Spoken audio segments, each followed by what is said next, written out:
Kia ora. One of the core challenges for gardeners and farmers is making sure that your plants and trees are getting the right amount of moisture. So in this video I'm going to be breaking down some of our ancestral water management strategies and systems that were used.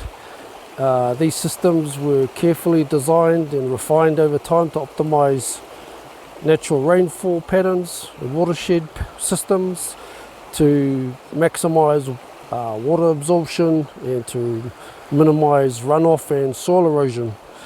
And these strategies formed an important part of a Polynesian agricultural heritage that was adapted to a wide range of ecological and climatic conditions across the Pacific. So to understand our traditional water management systems, you first need to understand the cultural and spiritual significance of water from a Māori worldview, and that's probably best summed up in the saying ko te wai te oro o ngā mea katoa, which means water is the basis of all life. For us it holds immense value, which is not only limited to its physical properties, but it's also deeply interwoven within all aspects of our culture, genealogy, identity, spirituality, history, well-being, and even the language. So for example, the Māori word for water is wai, and this is used as kind of like an identifying word to mean like who you are, as a ko wai koe, who are you?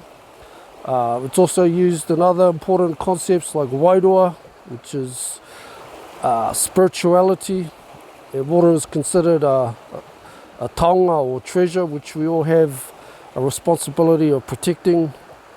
We believe that every body of water possesses a mauri, a vital life force with its own inherent value and sacred qualities that must be respected and protected. Protecting the mauri, which is the health, the purity and the quality of water, is one of the most important principles guiding our traditional agricultural practices. Because if your waterways are degraded, the quality of both inland and coastal ecosystems and resources will also be degraded, and in turn the health and well-being of people will also be degraded. So you have to remember that back in the day, waterways were not as paru as they are now, due to the simple fact that we don't have things like industrial waste, plastic waste, livestock waste, or chemical fertilizers, pesticides, fungicides, herbicides, or other toxins all running off into our waterways and leaching into underground water tables or aquifers like we do now. We also didn't mess with the natural flow of waterways or wetland areas by completely draining or damming them up. And I guess the other important factor was that traditional cultivation and resource management was driven by subsistence needs and not by corporate needs of agribusiness, land developers like it is now. And so, yeah, it's no surprise that together all of these factors make up the core water management problems that are associated with modern industrial farming. So yeah, the first water management strategy is site selection. So Polynesian settlements were always established close to or alongside freshwater sources such as lakes, rivers, springs or streams. And that was not only to have access to both to fresh drinking water, but was also for food cultivation and harvesting purposes. Tribal land divisions were based on natural watershed systems, which I kind of covered in another video, where waterways formed the main arteries and veins, like feeding each rohe or land division. Polynesians also developed a polyculture farming approach, which was a very effective way to grow a wide variety of crops using just rain-fed irrigation. They harvested both domesticated and wild plants and trees, in a variety of different habitats, microclimates and soil conditions. Each tribe applied and adapted this approach to their particular rohe or district, and that was so that they could function as self-sufficient units.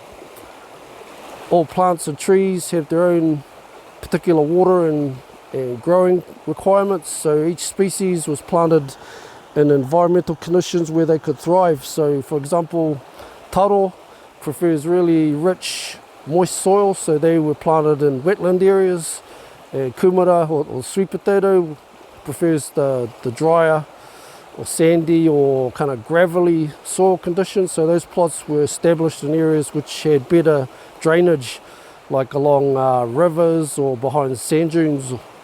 They also had a mix of what you call it, like I guess an agroforestry system, which is like a mix of open plots, fields that were either surrounded by or interplanted with other trees and vegetation to provide a bit more shelter. Also to prevent evaporation and to stabilize banks. Some areas were also set up as orchards among existing forests. And I guess the beauty of having this kind of agroforestry approach is that they're self-sustaining systems that mimic forests in a way that they naturally get all their moisture and nutrient requirements. It was a very simple but effective way to build a more reliable, resilient and sustainable food and resource management system which relied only on natural rainfall. Another really important water management strategy was to utilize wetland habitats. In the last 50 or 150 years or so, 90% of our native wetland areas in Aotearoa have been totally drained, destroyed and converted for livestock farming or urban development purposes.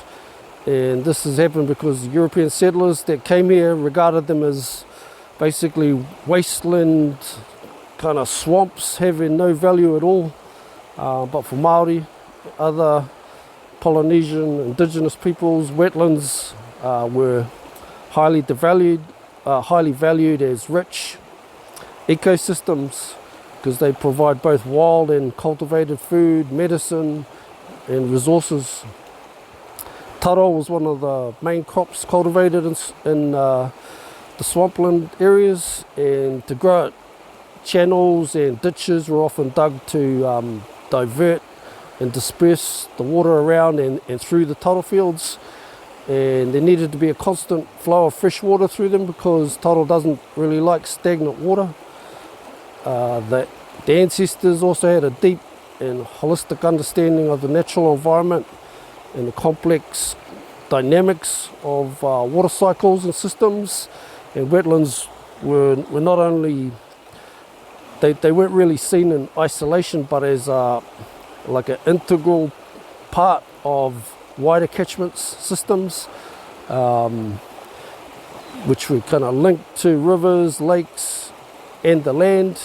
And so disrupting one part, like draining a wetland, would have a ripple-on effect on the entire system. So that would include increased flood risk downstream.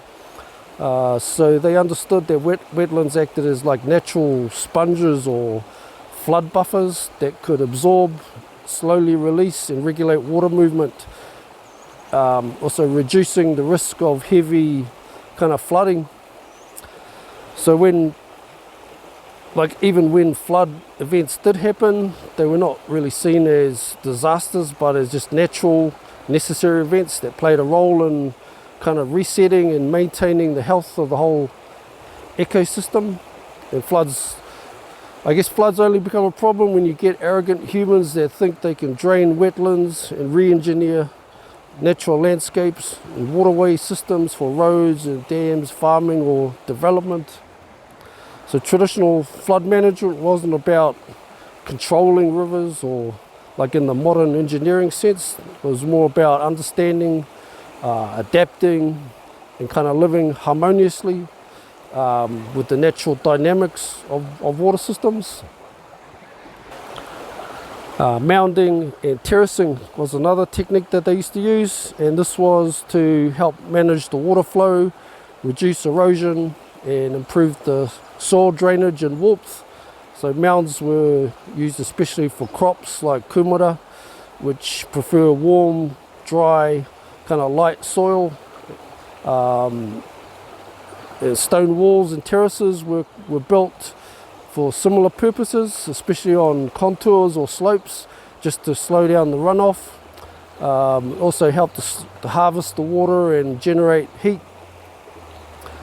If the soils in like mounded or terrace gardens did not naturally have good drainage, they would also be amended with gravel, sand, shell fragments, or organic matter like seaweed, ash or charcoal.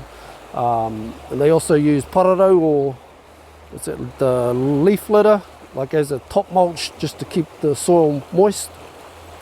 Another practice that they used, especially to protect or rejuvenate waterway systems, was rahui, which involved placing temporary restrictions or prohibitions on resource extraction. So the rahui could be placed not only in waterways, but in any kind of environmental habitat, and that was just to protect the resources.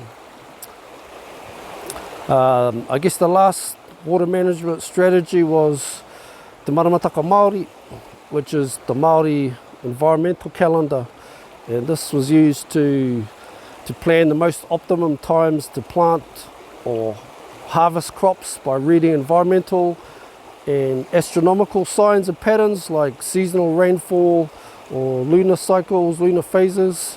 For example, seeds would be planted by aligning a certain moon phase with seasonal rain patterns.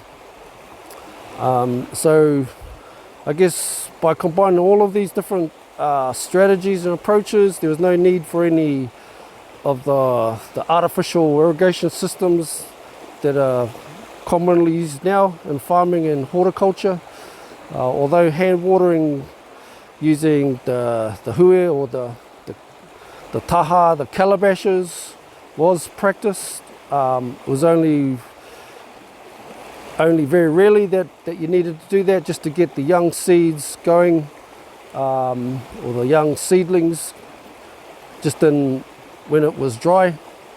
Water management, overall was a holistic approach, which is all about creating multiple food growing and harvesting systems that were applied to and took advantage of the natural rainfall and environmental conditions. It was more of like a stand back approach and just let nature do its thing.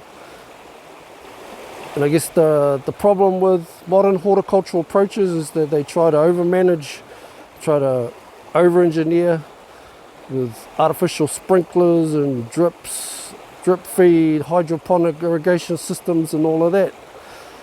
The thing is, plants and trees tend to become over-dependent on those systems, and they don't develop strong roots that will naturally spread out, go searching for moisture. So forests, which have been around for thousands of years, they can survive and thrive without being watered by humans. And that's an important principle that we need to think about before turning on the sprinklers. So yeah, that's it. I think these ancient methods and approaches are still very relevant today, and they can offer deep insights, lessons, not only about water management or farming more sustainably, but also how we understand and address modern problems around soil erosion, water pollution and extreme flooding events. So kia ora, that's it. Mauri mai, mauri ora.